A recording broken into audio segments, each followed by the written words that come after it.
NEET UG result मामले में देश भर में नीट के स्टूडेंट प्रदर्शन कर रहे हैं और री एग्ज़ाम की बात कर रहे हैं। आज बनारस में नीट के स्टूडेंट प्रोटेस्ट कर रहे हैं।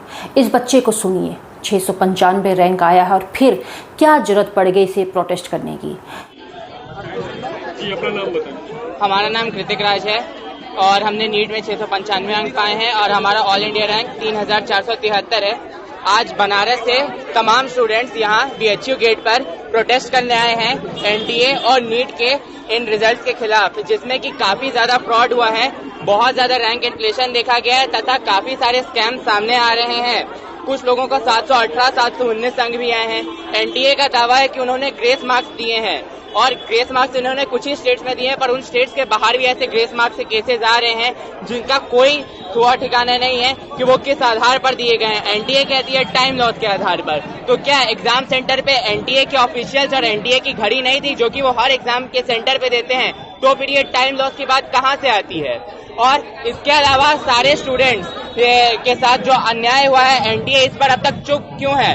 काफी राज्यों में पेपर लीक की बात सामने आई थी और एनटीए लगातार इसे नकार रही है। बिहार के पटना व नालंदा में पुलिस ने काफी लोगों को इस बारे में पकड़ा भी है, FIR दर्ज हुई है और स्टूडेंट्स ने खुद कबूल किया है कि पेपर लीक हुआ था, उन्हें पेपर रटवाया गया था और फिर भी एनटीए चुप है। एनटीए ने सुप्रीम कोर्ट में और ऑफिशियल नोटिस में भी सीधे सीधे कहा है कि कोई पेपर लीक नहीं हुई है और इसके बावजूद वो कह रहे हैं कि पेपर का कॉम्पिटिटिव नेचर है, इस कारण से अचानक से इतने टॉपर्स बढ़ गए हैं। लेकिन क्या सीधे 2 से 67 ऑल इंडिया रैंक, वो भी सभी के सभी एक ही सेंटर से 8 से 10 ऑल इंडिया रैंक देखे गए, एक ही सेंटर से देखे गए हैं? क्या इस पर कोई शक खड़ा नहीं होता?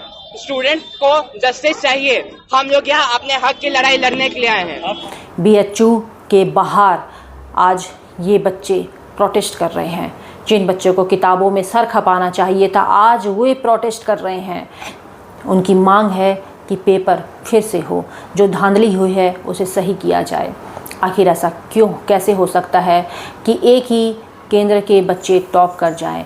दरअसल 62 से 69 तक जो बच्चे टॉप हुए हैं वो सभी एक ही केंद्र के हैं। अब नीट में 67 बच्चे ऑल इंडिया टॉपर आए हैं। ऐसे में उनका एम्स में दाखिले पर भी बड़ा सवाल खड़ा होता है। एक तरफ जहां देश भर में बच्चे सड़कों पर उतरे हैं, आंदोलन कर रहे हैं, तो वहीं आज शिक्षा मंत्रालय ने प्रेस कॉन्फ्रेंस की है। इसमें नेशनल टेस्टिंग एजेंसी के DG सुबोध कुमार सिंह ने भी अपनी बात रखी और उन्होंने कहा कि हमने 4,700 सेंटर पर ये एग्ज़ाम करवाया था। हमने 4 जून को परिणाम घोषित किया था। एनटीए एक ट्रांसपेरेंट ऑर्गेनाइजेशन है और हम सभी चैलेंज को एड्रेस करते हैं। उन्होंने आगे कहा कि हायर मार्क्स और टॉपर पर सवाल उठ रहे हैं। ये सबसे बड़ा एग्ज़ाम है। 24 लाख कैंडिडेट्स ने ये एग्ज़ाम दिया। 1600 कैंडिडेट्स ऐसे थे जिनको गलत पेपर मिला, उनको पूरा समय मिला। कई सारी जगह पर ऐसा हुआ कि छात्रों को पूरा समय नहीं मिला। ऐसे कई कैंडिडेट्स हाई कोर्ट गए और उन्होंने हाई कोर्ट से बोला कि उनका जो टाइम ख़राब हुआ है उनको कंपेंसेशन दिया जाए। इस कंपेंसेशन के रूप में बच्चों को ग्रेस मार्क्स दिए गए। Supreme Court judgment in 2018 in CLAT case कि if there is this type of grievance कि time loss होता है तो there is a formula and that basis compensation can be given. So the committee thought कि this is the way we can address the grievances. तो साहब organisation online CLAT के paper में court ने कहा था कि ग्रेस मार्क्स दे सकते हैं। क्लेट का पेपर ऑनलाइन होता है लेकिन नीट का पेपर ऑफलाइन होता है। दोनों ही मामलों में कोर्ट के फैसले एक जैसे कैसे हो सकते हैं? लेकिन हैरानी करने वाली बात तो यह है कि ऐसे कितने बच्चों को ग्रेस मार्क्स दिए गए, ये भी सीधा सीधा सवाल है। 67 बच्चे सीधे सीधे ऑल इंडिया टॉपर्स बन गए। जहां 2023 में नीट में 2 बच्चों ने ऑल इंडिया में टॉप किया था, तो वहीं 2021 में 4 बच्चों ने नीट में ऑल इंडिया में टॉप किया था। और इस साल तो सीधे सीधे 67 बच्चों ने ऑल इंडिया में नीट में टॉप किया है। ये जहां एक तरफ खुशी देता है, वहीं हैरान करता है और वहीं इन बच्चों का जीवन अंधकारमय बना देता है। एनटीए के डीजी ने कहा कि एक कमेटी गठित हुई है, उसमें पाया गया है कि टाइम लॉस हुआ है, जिसके बाद उनके नंबर बढ़ाए गए। मीडिया में सवाल उठ रहे हैं कि 700 नहीं 718 कैसे हो सकते हैं। हमने सबकी जांच करने के बाद ही परिणाम घोषित किए हैं। पूरे देश में ऐसा नहीं हुआ है कि कुछ ही सेंटर में ये हुआ है जिससे 1600 बच्चे प्रभावित हुए हैं। हम इसकी जांच कर रहे हैं।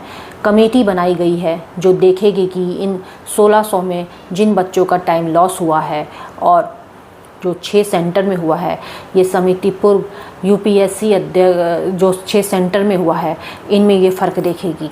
तो आज जो बच्चे प्रोटेस्ट कर रहे हैं वो कह रहे हैं कि ये जो है सिर्फ 6 सेंटर्स की ही बात नहीं है, या ये वो कुछ राज्यों की बात नहीं है जहाँ पे ग्रेस मार्क्स की बात एनटीए कर रहा है, ये पूरे देश भर में है।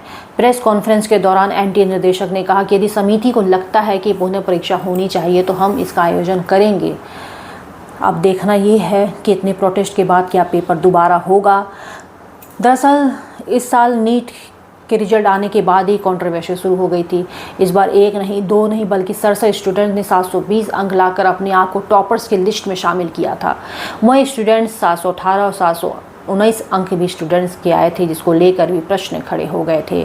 तो ये पूरा मामला नीट के रिजल्ट आने के बाद से हुआ, और जहाँ एक तरफ पूरे देश भर में स्टूडेंट जिन्होंने नीट के पेपर दिए वो सड़कों पर उतर आए, आंदोलन करते रहे, और एनटीए के खिलाफ भी लगातार उनका विरोध प्रदर्शन, नारेबाजी जारी है। और ऐसे में आज अपनी सफाई देने के लिए जब एनटीए खुद मीडिया के सामने आ रहा है और वो बता रहा है कि किस तरह से ग्रेस मार्क्स दिए गए हैं और कुछ राज्यों के नाम जिस तरह से लिए जा रहे हैं, तो सोचने वाली बात ये है कि 1600 बच्चों को ग्रेस मार्क्स दिए गए तो उनमें कितने बच्चे टॉपर हुए और वो पूरे देश भर में कितने हैं। अगर कुछ राज्यों की बात हो रही है तो राज्यों के बाहर भी ग्रेस मार्क्स कैसे दिए गए, क्या आधार था।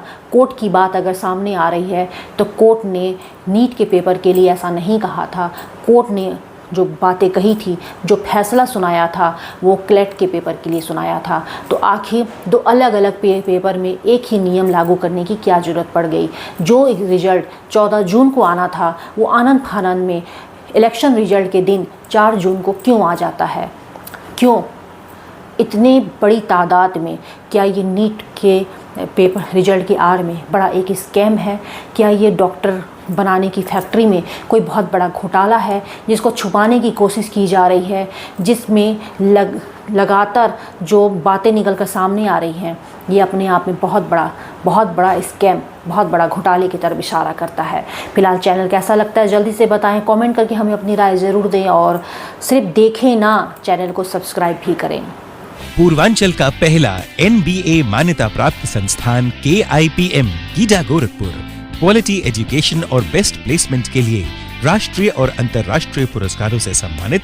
Admissions open in BTech, MTech, polytechnic, D pharma, B pharma, M pharma, BBA, BCA, MBA और MCA।